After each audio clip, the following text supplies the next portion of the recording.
pendengar sekalian. Di sini saya Sofina Kasya dan rekan saya Nina Najwa dan Rusna Dewi dan Jumuti Amina, Selimuti Anggraini, dan saya Haiki, dan saya Rana Saputra, dan saya Heri Romza Dewi. Kami dari kelompok D, Program Studi Pendidikan Agama Islam semester 2 unit 1 membuat video ini yang bertujuan untuk memenuhi tugas akhir atau tugas UAS dari mata kuliah Islam Budaya Lokal dengan menjelaskan secara ringkas isi dari buku yang berjudul Dari Athena sampai Nusantara karya Al-Makin dan juga melanjutkan penjelasan dari kelompok A. Jadi, para pendengar harap disimak video kami dan selamat menonton semuanya. Assalamualaikum warahmatullahi wabarakatuh.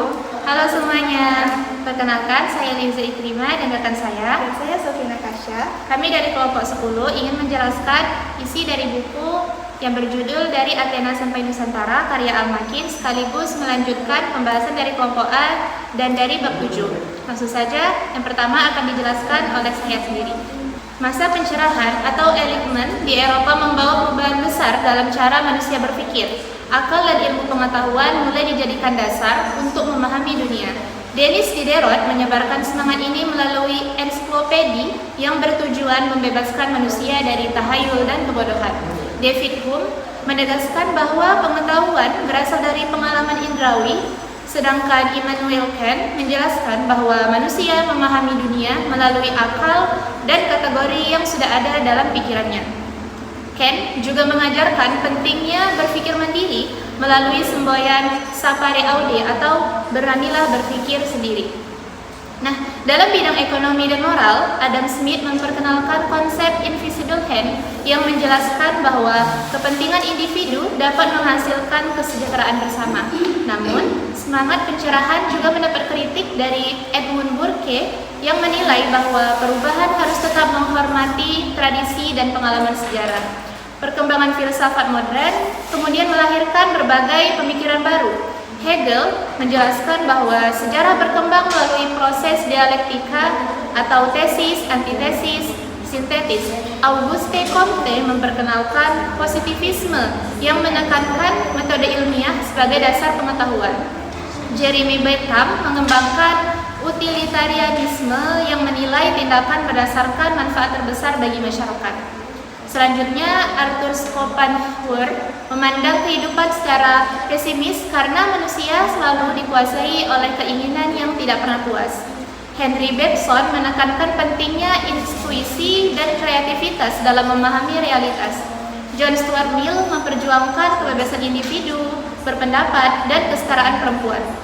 Nah, tokoh yang sangat berpengaruh dalam bidang sosial dan ekonomi adalah Karl Marx. Ia mengkritik kapitalisme karena dianggap mengeksploitasi kaum pekerja dan menjelaskan bahwa sejarah manusia dipengaruhi oleh perjuangan kelas. Herbert Spencer menerapkan teori evolusi dalam masyarakat melalui konsep survival of the fittest. Sementara itu, William Dilthey menekankan pentingnya memahami manusia melalui pengalaman hidup dan sejarah. Sedangkan Edmund Husserl mengembangkan fenomenologi yang berfokus pada pengalaman dan kesadaran manusia.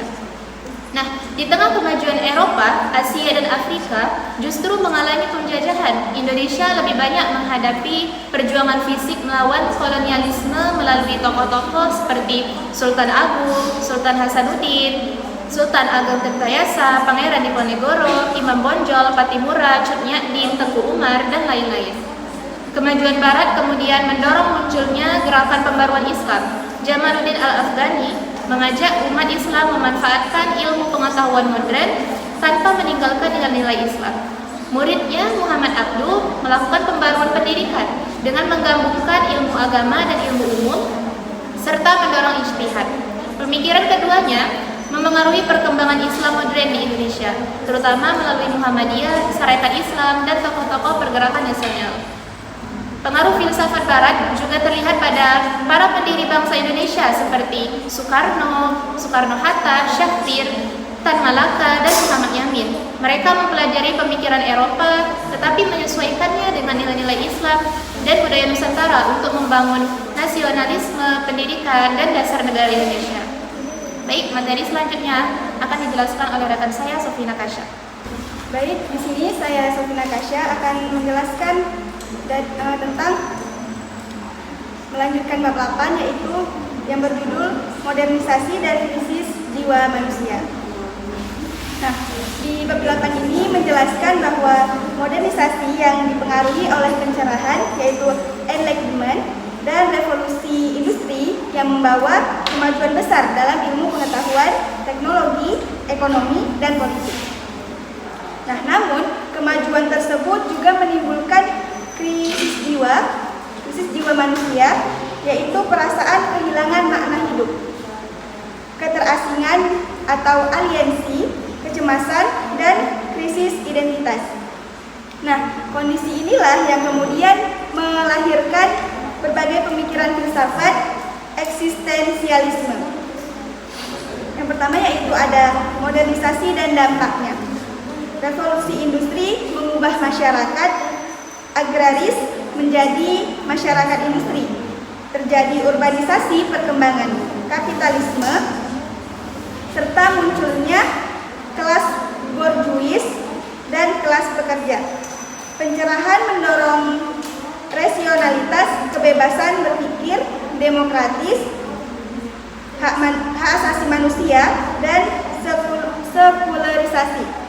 Nah, di sisi lain manusia semakin bergantung pada mesin, mengalami keterasingan dan diri sendiri, masyarakat, dan juga Tuhannya. Yang kedua yaitu ada krisis jiwa. Nah, akibat modernisasi manusia mengalami yaitu kehilangan makna hidup, alienasi yaitu keterasingan, individualisme, kecemasan eksistensial, kekosongan spiritual agama, mulai tersisih oleh rasionalitas. Kemudian yaitu ada tokoh-tokoh dan gagasannya, yaitu yang pertama Soren Kierkegaard, yaitu pelopor eksistensialisme, menekankan bahwa kebenaran bersifat subjektif, manusia harus memilih dengan bebas dan bertanggung jawab atas pilihannya. Iman merupakan jalan mengatasi sebuah kecemasan. Dan berikutnya itu ada Friedrich Nietzsche, mengkritik moralitas tradisional dan agama, mengemukakan konsep Tuhan telah mati yaitu sebagai simbol runtuhnya nilai lama, dan mengajukan konsep urban mass yaitu manusia unggul yang menciptakan nilai hidupnya sendiri. Dan ada Georg Simmel yang mengkaji dampak kehidupan kota modern, menjelaskan bahwa modern dan ekonomi uang membuat hubungan manusia itu menjadi impersonal dan menimbulkan aliensi yaitu keasingan.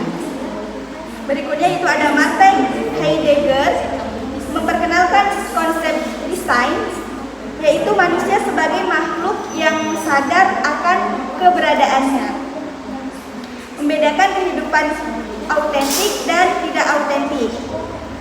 Kesadaran akan kematian membantu manusia hidup lebih bermakna.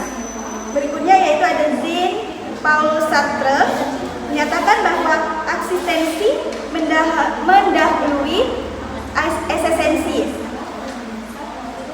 mendahului esensi, yaitu manusia bebas menentukan dirinya sendiri, tetapi harus bertanggung jawab atas setiap pilihannya.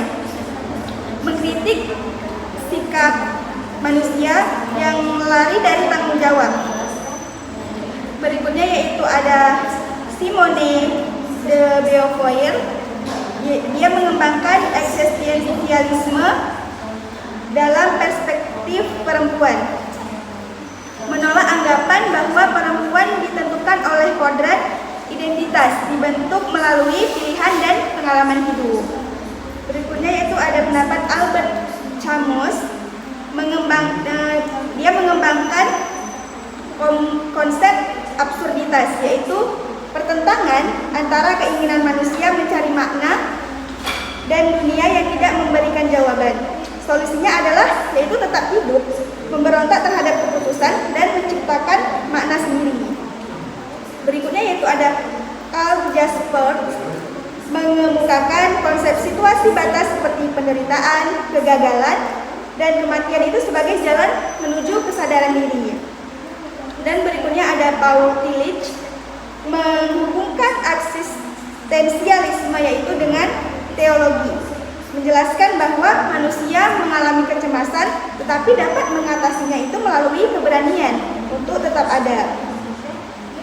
Berikutnya yaitu ada William Barrett memperkenalkan eksistensialisme kepada masyarakat modern sebagai kritik terhadap kehidupan yang terlalu rasional dan teknologis. Kemudian yaitu ada Rollo May mengembangkan psikologi eksistensial. Nah, jadi dia menjelaskan bahwa kecemasan merupakan bagian alami kehidupan dan dapat menjadi pendorong pertumbuhan pribadi.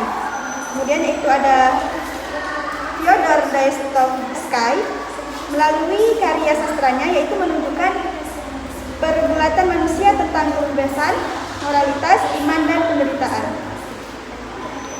Kemudian yaitu ada Sigmund Freud. Dia adalah seorang pelopor psikoanalisis yang menjelaskan bahwa perilaku manusia itu dipengaruhi oleh alam bawah sadar.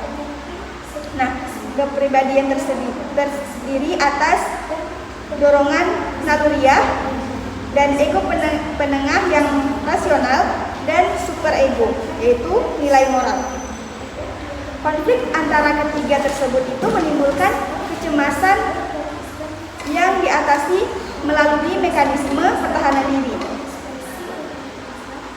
Freud juga mengemukakan teori perkembangan psikoseksual yang mempengaruhi pembentukan kepribadian hingga dewasa. Berikutnya yaitu ada Max Weber menjelaskan bahwa perubahan sosial itu dipengaruhi oleh nilai, agama, dan budaya, bukan hanya faktor ekonomi. Nah, ia memperkenalkan konsep rasionalisasi itu yaitu perubahan masyarakat menuju cara berpikir yang lebih logis, efisien, dan birokratis. Nah, etika Protestan menurut Weber berperan dalam lahirnya kapitalisme modern. Weber juga membagi otoritas menjadi tiga yaitu tradisional, karismatik, dan rasional yaitu legal. Kemudian yaitu ada Antonio Gramsci. Dia mengembangkan konsep hegemoni yaitu kekuasaan yang dipertahankan melalui pengaruh budaya, nilai, dan ideologi, bukan sekedar paksaan. Kelompok penguasa membuat masyarakat menerima sistem yang ada sebagai suatu yang wajar untuk melawan hegemoni. Diperlukan yaitu perang posisi, war of position, melalui pendidikan, media, dan kebudayaan. Pemikirannya menjadi dasar teori kritis dan kajian budaya modern. Berikutnya yaitu ada Mulla Sadra. Ia mengembangkan filsafat hikmah al-muta'aliyah, yaitu filsafat transendental. Ia menyatukan akal, intuisi, dan wahyu sebagai sumber pengetahuan. Nah, menurutnya eksistensi yaitu wujud lebih utama daripada esensi. Nah, alam semesta terus mengalami perubahan dan perkembangan menuju kesempurnaan pengetahuan terjadi melalui penyatuan antara subjek yang mengetahui dan objek yang diketahui. Berikutnya yaitu ada Muhammad Iqbal. Ia mengembangkan konsep Hudi yaitu jati diri, yaitu pengembangan potensi diri secara kreatif dan bertanggung jawab. Nah, manusia itu dipandang sebagai khalifah yang aktif membangun peradaban, bukan pasif menerima nasib. Nah, ia mengkritik fatalisme dan mengajak umat Islam itu untuk membangun masa depan melalui ilmu, kebebasan, dan kreativitas. Nah, pemikirannya itu memadukan filsafat Barat dengan nilai-nilai Islam. Poin berikutnya yaitu tentang eksistensialisme Indonesia. Eksistensialisme di Indonesia itu berkembang melalui sastra, teater, filsafat, dan gerakan intelektual, terutama pada masa Orde Baru. Nah, pemikir seperti Jean-Paul Sartre dan Albert Camus mempengaruhi para intelektual Indonesia dalam mengkritik ketidakadilan dan penindasan. Tokoh seperti Arifin Neor Gunawan, Muhammad dan Iwan Simatupang mengangkat tema kebebasan, keterasingan, pencarian makna hidup, dan kritik terhadap kekuasaan. Di Indonesia, eksistensialisme tidak hanya membahas persoalan individu, tetapi juga berkaitan dengan kondisi sosial, politik, dan budaya masyarakat. Baik, sekian yang dapat kelompok kami sampaikan. Akan dilanjutkan oleh kelompok selanjutnya. Assalamualaikum warahmatullahi wabarakatuh. Baik, perkenalkan, nama saya Vina Bila Najwa dan rekan saya Nurul Husnadewi. Di sini kami akan melanjutkan pembahasan dari rekan saya sebelumnya, yaitu dari bab 7 dan bab 8. Kami akan melanjutkan pembahasan bab 9. Yaitu setelah Perang Dunia. Perang Dunia Kedua mengubah tatanan dunia. Banyak negara di Asia dan Afrika berhasil merdeka karena kekuatan kolonial Eropa melemah.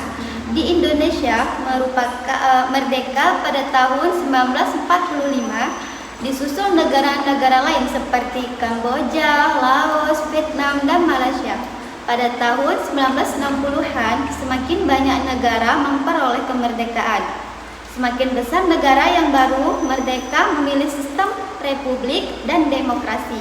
Namun, perjalanan menuju demokrasi tidak mudah karena masih banyak masalah seperti konflik, penyalahgunaan kekuasaan, korupsi, pelanggaran HAM, kemiskinan, kesenjangan sosial, oligarki, dan kerusakan lingkungan.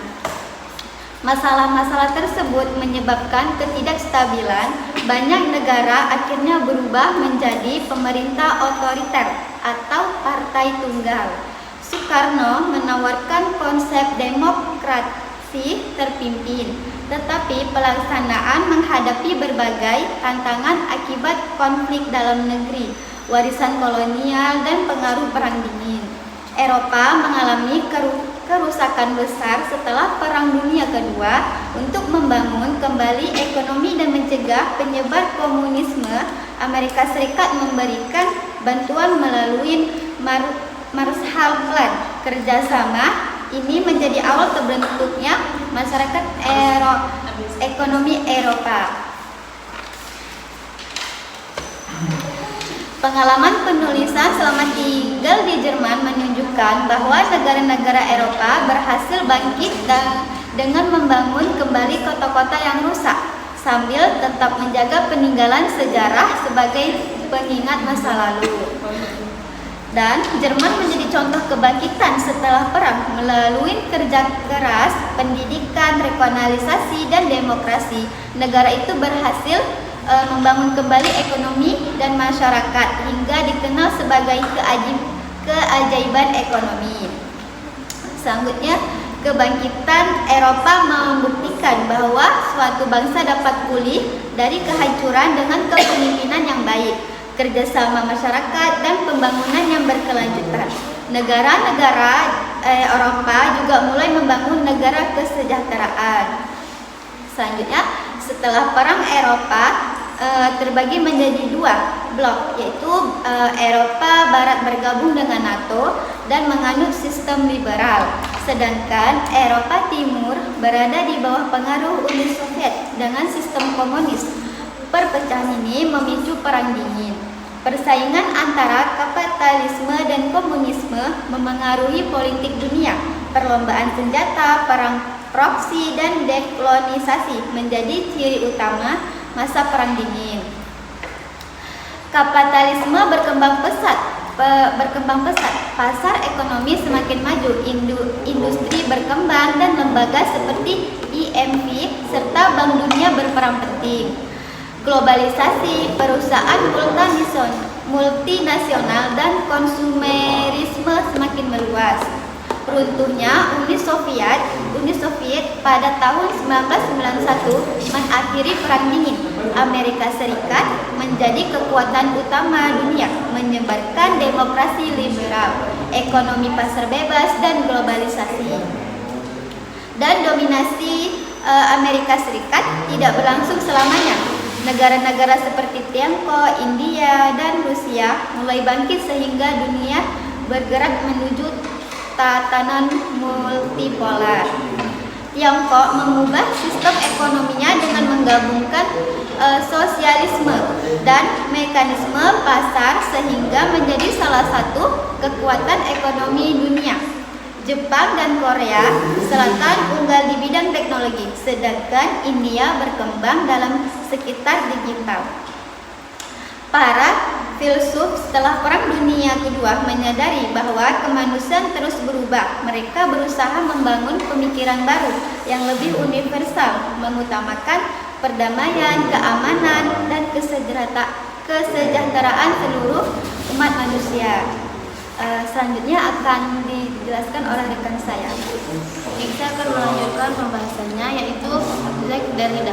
Jacques Derrida adalah tokoh utama poststrukturalisme yang memperkenalkan konsep dekonstruksi, yaitu cara membaca teks dengan membongkar makna yang dianggap pasti. Ia mengkritik tradisi filsafat Barat yang lebih mengutamakan kehadiran suara dan ucapan daripada tulisan. Melalui konsep diferensi, Derrida menjelaskan bahwa makna tidak pernah tetap, tetapi selalu berubah dan tergantung pada hubungan dengan kata-kata lain. Derrida mengkritik logocentrisme, yaitu pandangan bahwa akal dan bahasa dapat menghasilkan kebenaran mutlak. Ia juga menunjukkan bahwa oposisi biner seperti alam, budaya, jiwa, dan tubuh sebenarnya saling membutuhkan. Selain itu, ia membahas konsep farmakon, yaitu yang memiliki arti ganda, obat sekaligus racun, sehingga menunjukkan bahwa makna tidak pernah tunggal. Selanjutnya, Deleuze mengembangkan filsafat yang menekankan perbedaan, kreativitas, dan perubahan. Menurutnya, realitas selalu berkembang dan tidak pernah tetap. Ia memperkenalkan konsep rhizome, yaitu jaringan tanpa pusat yang menggambarkan hubungan yang bebas dan terbuka bersama Felix Guattari. Ia juga mengembangkan konsep mesin hasrat, yaitu hasrat sebagai kekuatan yang mendorong terciptanya kehidupan dan perubahan. Lyotard menyatakan bahwa masyarakat postmodern ditandai dengan ketidakpercayaan terhadap narasi besar, yaitu teori atau ide yang mengklaim menjelaskan semua hal. Menurutnya, pengetahuan menjadi lebih beragam dan bersifat lokal. Karena itu, filsafat harus menghargai perbedaan, keberagaman, dan berbagai sudut pandang. Selain itu, Baudelaire menjelaskan bahwa masyarakat modern hidup dalam dunia simulasi dan hiperrealitas, yaitu keadaan ketika citra media dan simbol lebih dipercaya daripada kenyataan. Akibatnya, manusia sulit membedakan mana yang benar-benar nyata dan mana yang hanya hasil rekayasa media. Sementara itu, Guattari mengembangkan pemikiran bersama Deleuze tentang mesin hasrat. Ia berpendapat bahwa hasrat merupakan kekuatan produktif, bukan sekedar kekurangan. Dalam konsep ekosofi, ia menegaskan bahwa lingkungan, kehidupan sosial, dan kondisi mental saling berkaitan sehingga harus dijaga secara bersama. Thomas Kuhn menjelaskan bahwa perkembangan ilmu pengetahuan tidak berlangsung secara bertahap, tetapi melalui pergeseran paradigma. Ketika teori lama tidak lagi mampu menjelaskan berbagai masalah, akan muncul paradigma yang menggantikannya. Inilah yang disebut revolusi ilmiah. Selanjutnya, Rorty menggabungkan pragmatisme Amerika dengan filsafat Eropa. Ia menolak anggapan bahwa pengetahuan merupakan cerminan sempurna dari kenyataan. Menurutnya, sebenarnya adalah sesuatu yang berguna bagi manusia dalam kehidupan, bukan sesuatu mutlak dan tetap. Judith Butler dikenal melalui teorinya tentang gender. Ia berpendapat bahwa gender bukan hanya ditentukan oleh faktor biologis, tetapi juga dibentuk oleh budaya dan kebiasaan sosial. Konsep performativitas gender menjelaskan bahwa identitas gender terbentuk melalui tindakan yang dilakukan secara terus-menerus.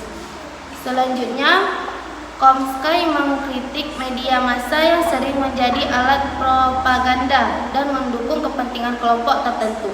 Sementara itu, Joyce Rawls mengembangkan teori keadilan sebagai kewajaran, yaitu masyarakat yang adil harus memberikan kesempatan yang sama kepada setiap orang.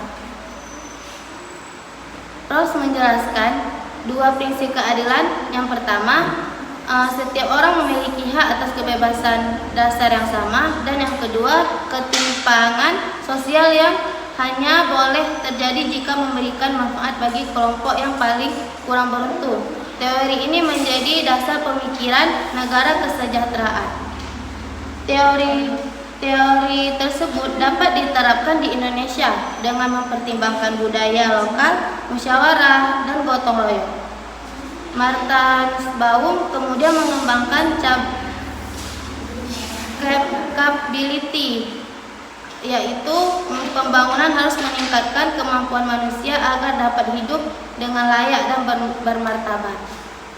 Selanjutnya, Nussbaum juga menekankan kepentingan pendidikan, kesehatan, kebebasan, dan partisipasi sosial sebagai ukuran pembangunan. Amartya Sen menambahkan bahwa pembangunan bukan hanya meningkatkan pendapat, tetapi juga memperluas kebebasan dan kesempatan seperti individu. Sen menjelaskan bahwa kesejahteraan harus diukur dari kemampuan nyata seseorang dalam menjalani hidup. Harari membahas perjalanan sejarah manusia melalui revolusi kognitif, revolusi pertanian, dan revolusi ilmiah yang membentuk peradaban modern. Harari juga menjelaskan bahwa manusia mampu membangun peradaban karena percaya pada tatanan imajiner seperti uang, negara, dan agama. Ia juga membahas tantangan masa depan seperti kecerdasan buatan AI, bioteknologi, dan perubahan dunia kerja akibat perkembangan teknologi. Sikap kritis pada dunia. Filsafat kontemporer mengajak manusia untuk bersikap kritis terhadap perkembangan teknologi, media, dan globalisasi. Era digital membawa banyak manfaat, tetapi juga memunculkan tantangan seperti hoax, manipulasi informasi, pelanggaran privasi, dan ketergantungan pada algoritma. Oleh karena itu, diperlakukan pemikiran kritis agar teknologi dimanfaatkan secara bijaksana dan bertanggung jawab. Sekian presentasi dari kelompok kami, kelompok 9. Mohon maaf apabila salah kata dalam penyampaian. Selanjutnya akan dijelaskan oleh rekan saya dari kelompok lain. Assalamualaikum warahmatullahi wabarakatuh.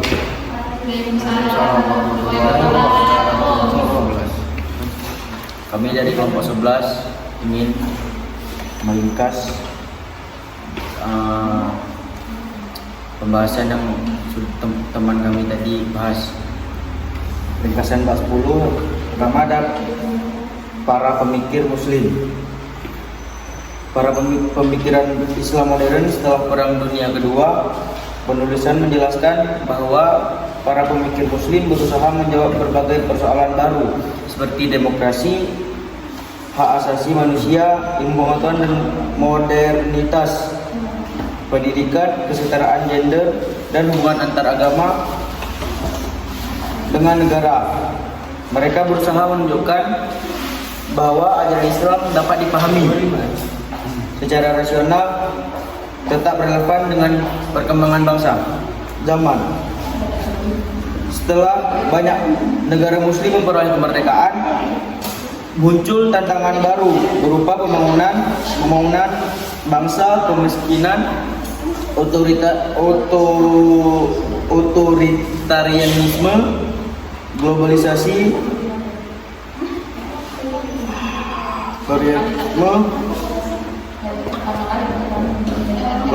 dan kemajuan ilmu. pengetahuan. Para intelektual muslim menawarkan berbagai pendekatan agar Islam mampu memberikan solusi terhadap persoalan-persoalan tersebut. Beberapa tokoh yang dibahas antara lain, yang pertama ada Fazlur Rahman. Ia mengembangkan pemikiran bahwa Al-Quran harus dipahami melalui konteks sejarah turunnya ayat, kemudian diterapkan sesuai kebutuhan masyarakat modern. Ia menekankan pentingnya pendidikan dan pembaruan pemikiran Islam. Yang kedua ada Sayyid Husin Nasr, menekankan pentingnya menjaga nilai-nilai spiritual Islam di tengah perkembangan ilmu, pengetahuan dan teknologi modern. Menurutnya, modernisasi tidak boleh menghilangkan dimensi keagamaan. Yang ketiga ada Muhammad Arkun. Ia mengajak semua umat Islam berpikir kritis terhadap sejarah dan tradisi keilmuan Islam. Ia juga mendorong penggunaan metode ilmiah dengan memahami ajaran agama. Yang keempat ada Zainuddin Sardar. Ia menekankan bahwa pengetahuan harus dikembangkan berdasarkan nilai-nilai Islam sehingga mampu menjawab tantangan peradaban modern. Yang kelima ada Nasr Hamid Abu Zaid. Ia memandang Al-Quran sebagai wahyu yang perlu dipahami melalui pendekatan sejarah bahasa, sejarah budaya, agar pesan-pesannya tetap relevan. Yang keenam ada Khalid Abu El-Fal, menekankan pentingnya keadilan hak asasi manusia dan penolakan terhadap tafsir agama yang bersifat ekstrim atau otoriter. Selanjutnya ada Nasir Hamid Abu Zaid. Ia memandang Al-Quran sebagai wahyu yang perlu dipahami melalui pendekatan sejarah agama, sejarah, bahasa, dan budaya agar pesan-pesannya tetap relevan. Selanjutnya ada Hasan Hanafi. Ia berusaha membangun pemikiran Islam yang berpihak kepada masyarakat serta mampu menjawab persoalan-persoalan sosial dan politik. Yang terakhir ada Abdul Karim Sorus, menjelaskan bahwa pemahaman manusia terhadap agama dapat berkembang sehingga diperlukan keterbukaan terhadap dialog dan pembaruan pemikiran. Selanjutnya dia akan dibahas oleh dua teman saya ini. Baik, selanjutnya saya akan membahas bab 11. Yang pertama ada pola pikir ritualistik. Penulis menjelaskan bahwa manusia Nusantara telah memiliki kemampuan berpikir secara zaman bersejarah. Hal ini dibuktikan oleh penemuan fosil Homo erectus di Sangiran yang berusia sekitar 1,5 juta tahun, serta berbagai peninggalan bersejarah seperti lukisan Gua di Morus, Sulawesi Selatan. Bukti-bukti tersebut menunjukkan bahwa manusia Nusantara tidak hanya berusaha bertahan hidup, tetapi juga mampu berpikir secara simbolis dan memiliki kepercayaan tertentu. Yang kedua ada adaptasi terhadap perubahan. Salah satu ciri utama filsafat Nusantara adalah kemampuan beradaptasi. Masyarakat Nusantara menerima berbagai pengaruh dari luar, seperti budaya Hindu, Buddha, Islam hingga Barat. Namun, pengaruh tersebut tidak diterima secara utuh, melainkan disesuaikan dengan budaya lokal. Yang ketiga ada etika elit dan kepemimpinan. Bab ini juga membahas pentingnya etika bagi para pemimpin. Dalam tradisi dinilai dari kekuatan dan atau kekuasaannya, tetapi juga dari kebijaksanaan, kejujuran, tanggung jawab dan kepeduliannya terhadap rakyat. Yang keempat ada pemikiran Ranggawarsita, Zaman Edan dan Ratu Adil.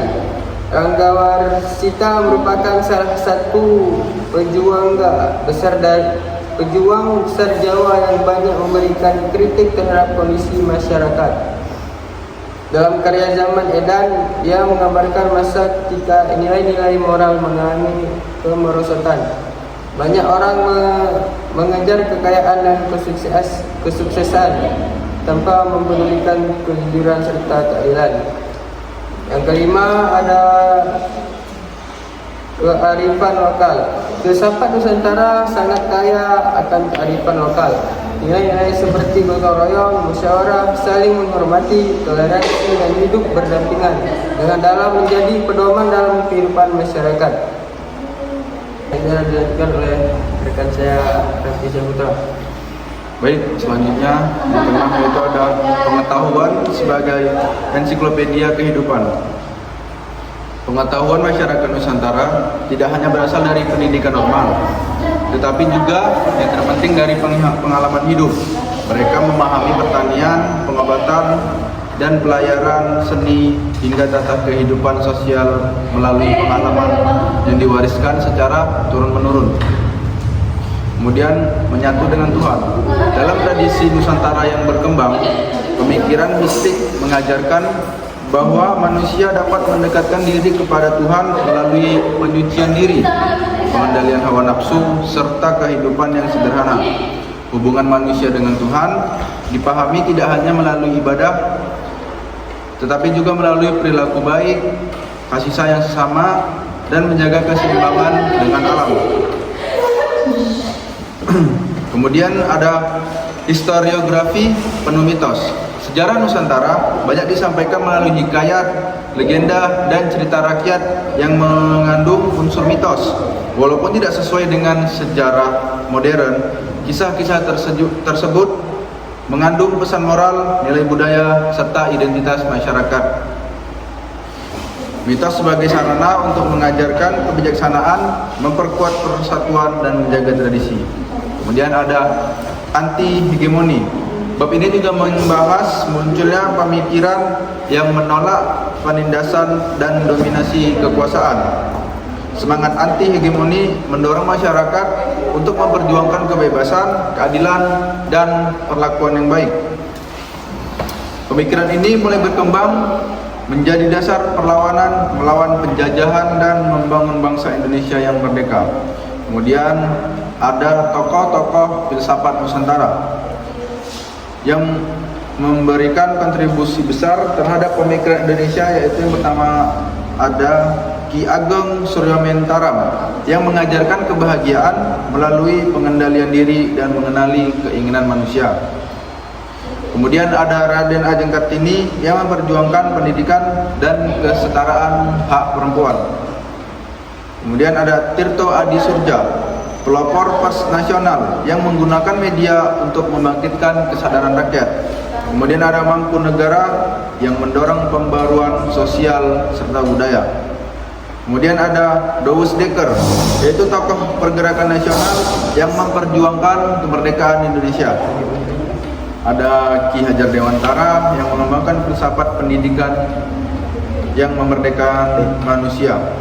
Kemudian ada Tan Malaka yang mengembangkan pemikiran revolusioner berdasarkan logika dan perjuangan rakyat. Kemudian ada Muhammad Hatta yang menekankan demokrasi, koperasi, dan ekonomi kerakyatan.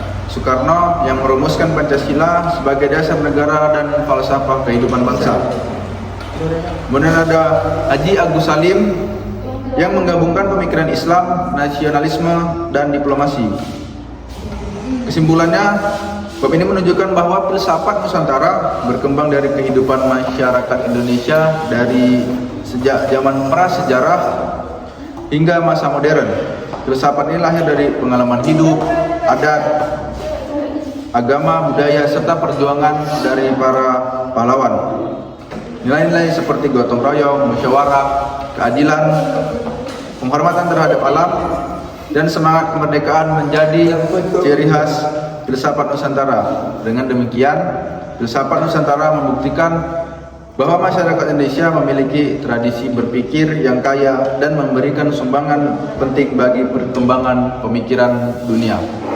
Mungkin hanya ini yang dapat kami sampaikan. Lebih dan kurang, Kami mohon maaf. Kemudian akan dilanjutkan oleh kelompok 12. Assalamualaikum warahmatullahi wabarakatuh. Waalaikumsalam warahmatullahi wabarakatuh. Perkenalkan nama saya Cibiana, silakan saya. Saya Sri Mutia Anggraini. Kami dari kelompok 7 akan melanjutkan pembahasan dari kelompok sebelumnya. Dan kami akan membahas bab 12 yang berjudul Melahirkan Filosofi Indonesia. Pembahasan pertama yaitu tantangan. Kemerdekaan Indonesia pada tahun 1945 tidak langsung menghapus kolonialisme yang sudah lama meruntuh pola pikir masyarakat. Bangsa Indonesia masih menghadapi warisan berupa mentalitas imperial, ketergantungan intelektual, dan pencarian jati diri berbagai bangsa merdeka. Untuk menjawab pertanyaan untuk menjawab tentang identitas bangsa, untuk para pendiri bangsa menggali kembali warisan sejarah Nusantara seperti Majapahit, Sriwijaya, serta tradisi Islam, Hindu, dan Buddha. Namun Indonesia juga belum bisa dapat melepaskan diri dari pengaruh modernitas Barat yang membawa nilai rasionalitas dan ideologis. Indonesia berusaha memadukan tradisi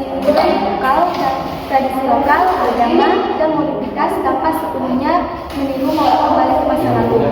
Pancasila menjadi jalan tengah yang menggabungkan nilai demokrasi modern serta kebijaksanaan dan spiritualitas Nusantara.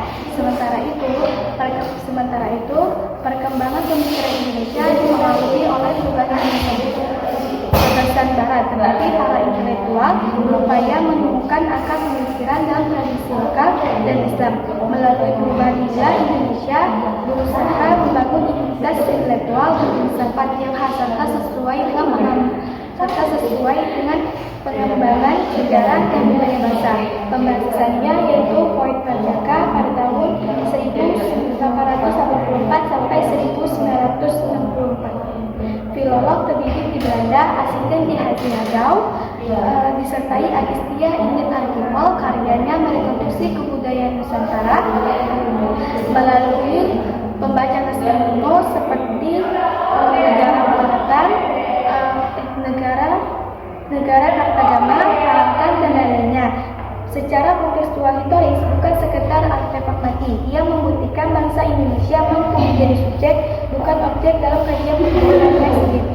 Pembahasan selanjutnya yaitu Sultan Takhir Al-Jabana pada tahun 1908 sampai 1994. Ini membangun logo bangsa seperti Eropa dan Amerika, menolak mitos dan romantisme masa lalu. Lewat polemik kebudayaan pada tahun 1935, ia memperjuangkan visi kebudayaan nasional, individualitis, dan reorientasi masa depan. Bangsa Indonesia jadi alat pemersatu dan modernisasi. Pembahasan selanjutnya yaitu Sanusi Pane pada tahun 1905 sampai 1968. Berbeda dengan Al-Jabana, Pane ingin melihat spiritualitas timur dengan agenda kebangsaan, kritis pada materialisme barat yang dianggap menciptakan krisis spiritual.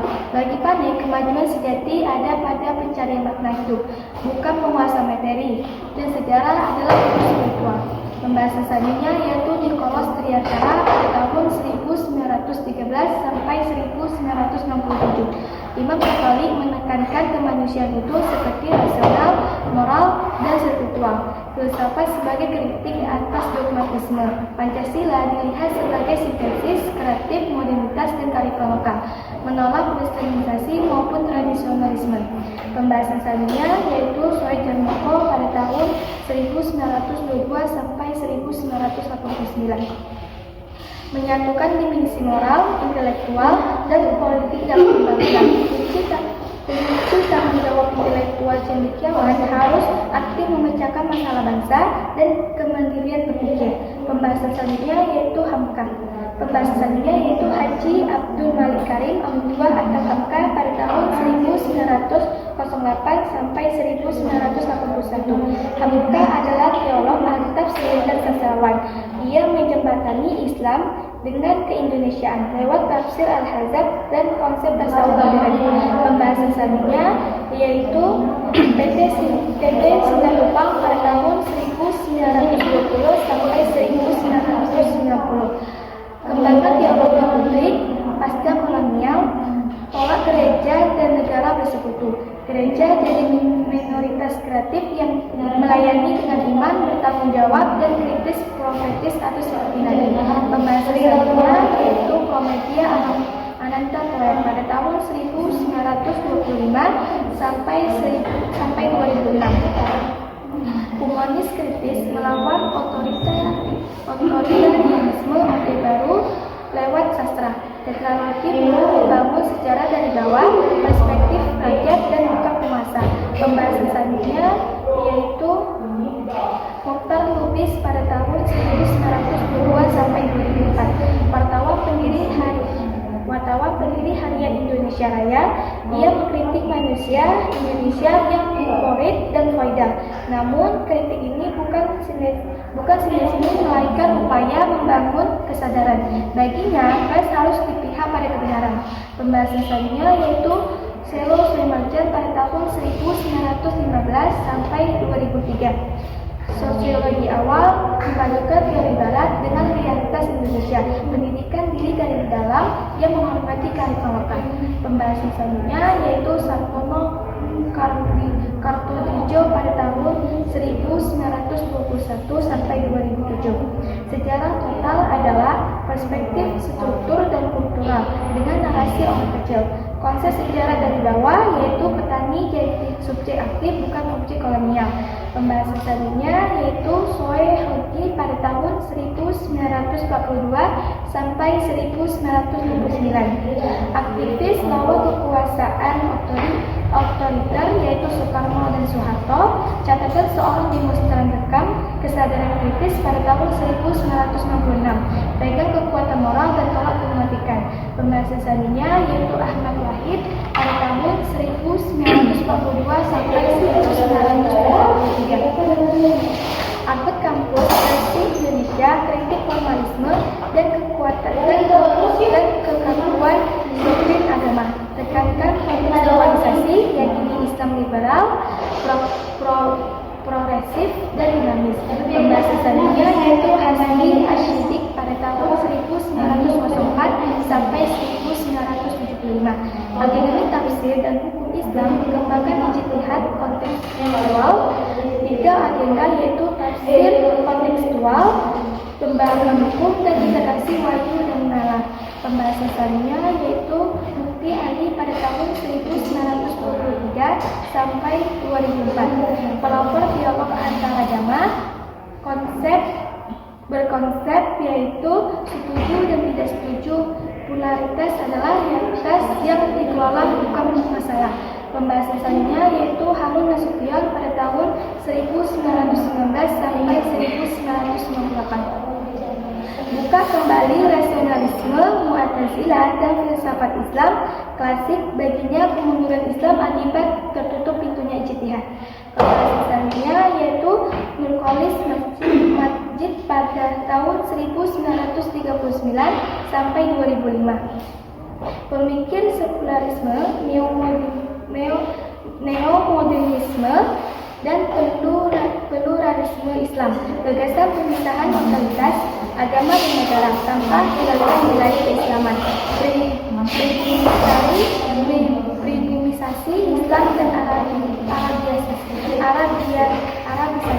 Pembahasan selanjutnya yaitu Abdurrahman Wahid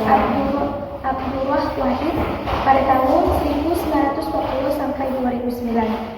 Tokoh NU, Presiden ke-4 RI tekankan substansi di atas penduduk formal, bela kaum minoritas, tolak formalisasi syariah, dan dorong demokrasi.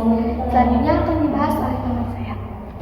Baik, saya akan melanjutkan pembahasan dari bab 12, yaitu Yusuf Bilyakta, Mangun Wijaya atau Romo Mangun. Romo Mangun adalah imam Katolik yang sekaligus menjadi arsitek, sastrawan, dan aktivis sosial. Ia membangun teologi rakyat terpinggirkan, yaitu keyakinan bahwa spiritualitas sejati harus diwujudkan dalam pembelaan kontrak terhadap martabat manusia.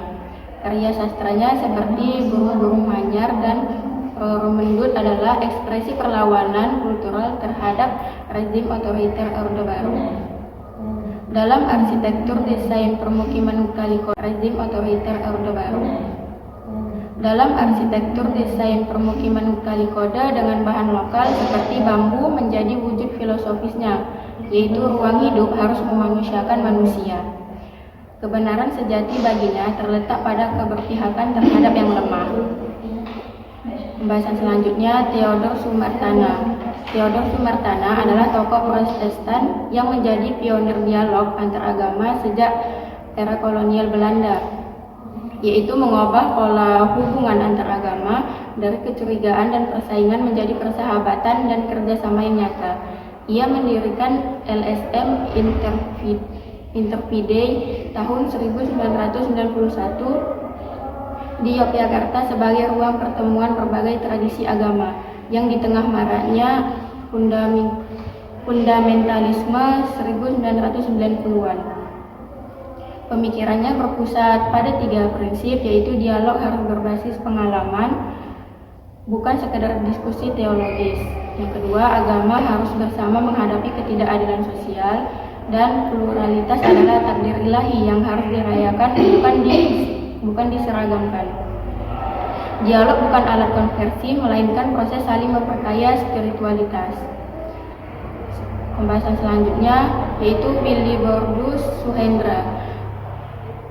Willibrordus Suhendra membuktikan bahwa filsafat tidak hanya hidup di buku tebal, tapi juga mengalir dalam sastra dan puisi melalui bengkel teaternya. Ia menjadikan seni bukan sekedar ekspresi estetis, melainkan senjata perlawanan nyata.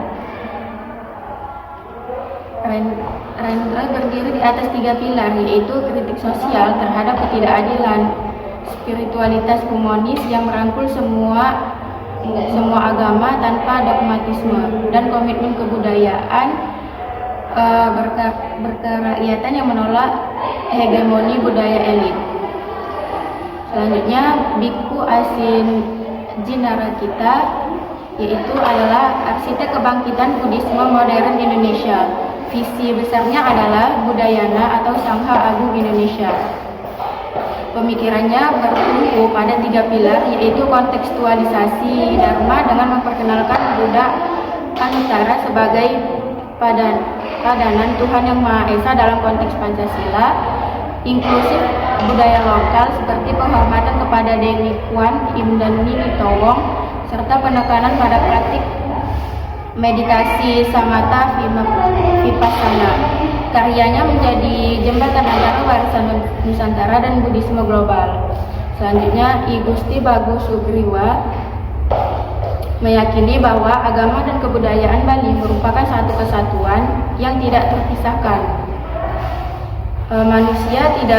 Masyarakat tidak cukup hanya menjalankan ritual secara turun-temurun, tetapi mereka juga maknanya spiritualnya secara mendalam. Ia aktif menulis dan mengajar untuk mereka harus memahami. Visinya membangun manusia berilmu sekaligus berbudi pekerti. Selanjutnya, Imade Titip. Sebagaimana Nurkolis Majid dan Abdurrahman Wahid berjasa mengeluarkan Islam dari elitisme keagamaan. Imade Titip berjasa mengeluarkan kitab suci Weda dari tembok elitisme. Ia menekankan bahwa Weda bukan sekedar teks ritual para pandita, melainkan ensiklopedia kehidupan yang mengandung solusi bagi masalah modern seperti krisis ekologi, konflik sosial, dan degradasi moral. Metodologi Titip memadukan 3 pendekatan, yaitu filologis, filosofis, dan praktis. Selanjutnya, Eka Dharma Putra adalah teolog Kristiani yang membangun jembatan antara iman Katolik dan realitas kebangsaan. Pusat pemikirannya adalah teologi publik yang menolak dikotomi antara iman privat dan kehidupan berbangsa. Baginya, Kristen harus aktif membangun keadilan sosial. Ia menafsirkan Pancasila sebagai teologis, sebagai anugerah Allah bagi semua agama di Indonesia, sejajar dengan visi kerajaan Allah. Selanjutnya, Kunto Wijoyo adalah kerajaan dan sejarawan dan sastrawan yang mengembangkan paradigma ilmu sosial profetik, itu jalan unik antara nilai-nilai keislaman, humanisme universal, dan metodologi ilmiah modern. Pemikirannya bertumpu pada 3 prinsip profetik, yaitu normalisasi, liberalisasi, dan transendensi. Selanjutnya, Arif Budiman. Arif Budiman memberikan sumbangan krisis bagi pemikiran sosial Indonesia di era modern baru. Ia menggunakan teori ketergantungan atau dependensi teori bercorak non-Marxis untuk membongkar relasi eksploitatif antara negara maju dan negara berkembang. Analisisnya, Indonesia bukan negara miskin, melainkan negara yang dikondisikan untuk miskin melalui mekanisme utang, kontrol teknologi, dan perdagangan internasional yang tidak adil. Selanjutnya, Mokhtar Pabotini, yaitu mengajak membaca rezim melampaui ritual janji demokratis. Baginya, demokrasi bukan sekedar nama sistem politik, melainkan proses kebudayaan yang mensyaratkan transformasi kesadaran masyarakat. Ia membongkar bagaimana Orde Baru memproduksi demokrasi tanpa demokrat melalui depolitisasi massa. Pasca reformasi pun ia tetap krisis demokrasi prosedural tanpa budaya politik yang serius, hanya menghasilkan siklus elit tanpa partisipasi rakyat yang bermakna. Selanjutnya, Azium Mardi Azra meneruskan tradisi intelektual Indonesia dengan sentuhan sejarah dan sosiologi yang mendalam melalui disertasinya tentang jaringan ulama Timur Tengah dan Kepulauan Nusantara. Ia membuktikan bahwa Islam masuk ke Nusantara melalui proses geologis yang adaptif, bukan penaklukan, melainkan dibawa ulama-ulama yang terhubung dalam jaringan intelektual global. Konsep sentral pemikirannya adalah moderasi Islam atau wasatiyah, yaitu jalan tengah antara fundamentalisme dan sekularisme. Selanjutnya, Ignaz Pleiden menganalisis ilmu sosial Indonesia melalui kritis epistemologis dan otonomi intelektual. Ia mengkritik keras ketergantungan epistemologis ilmu sosial Indonesia pada paradigma Barat. Ilmuwan Indonesia sering hanya menjadi konsumen pasif teori Foucault, Bourdieu, atau Habermas tanpa mengembangkan kerangka analitis yang relevan dengan konteks lokal. Dan otonomi intelektual itu menegaskan bahwa kaum intelektual harus menjaga independensi dari kekuasaan politik dan tekanan pasar global. Selanjutnya, Daniel Dakidae melalui karyanya Cendekiawan dan Kekuasaan dalam Negara Orde Baru mengembangkan sosiologi kritis yang menempatkan sosiologi pengetahuan. Melalui analisis Foucauldian, ia membuktikan bahwa pengetahuan tidak pernah netral, selalu terlibat dalam jaringan kekuasaan. Negara Orde Baru secara sistematis menciptakan intelektual organik pendukung status quo sambil membungkam suara kritis. Ia menegaskan pelaku kejahatan adalah negara dan pemerintahan Orde Baru itu sendiri. Selanjutnya, Dawam Raharjo, yaitu mengembangkan sintesis unik antara ekonomi kerakyatan, teologi pembebasan, dan pluralisme. Ia mereinterpretasi zakat dan sedekah bukan sekedar ibadah individual, melainkan sebagai instrumen redistribusi kekayaan dan keadilan struktural, dikenal sebagai aktivis teologi inklusif. Selanjutnya, Mansur Fakih memadukan teologi Islam, teologi kritis, kapitalisme global, dan pedagogi praktis. Teologi pembahasan menurutnya adalah membaca teks-teks Islam melalui lensa kepentingan kaum tertindas. Dengan hermeneutika kritis yang ia membongkar bias patriarki, kapitalisme, dan struktur kuasa. dalam penafsiran agama. Tauhid dipahami sebagai penolakan segala bentuk penindasan seperti politik, sosial, maupun ekonomi. Selanjutnya, kegelisahan para filsuf. Sejarah Indonesia membuktikan bahwa pemikiran lahir dari kegelisahan terhadap ketidakadilan. Sebelum kolonialisme, nenek moyang Nusantara telah menciptakan kakawin, prasasti, dan sistem pengetahuan tersendiri. Orde Baru membangun struktur yang membelenggu daya kritis masyarakat, namun pemikiran tetap tumbuh dalam teater, puisi, dan novel sebagai media perlawanan. Pemikir sistematis seperti Pak Botini, Kleden, dan Dakidai muncul dari tekanan tersebut. Selanjutnya, tantangan melahirkan filsuf sejati. Melahirkan filsuf sejati Indonesia memerlukan pencipta pemikiran otentik, bukan sekedar komentator. Pemikirannya tersendiri dari pergumulan dengan kemajuan kolonialisme dan modernitas dan digitalisasi.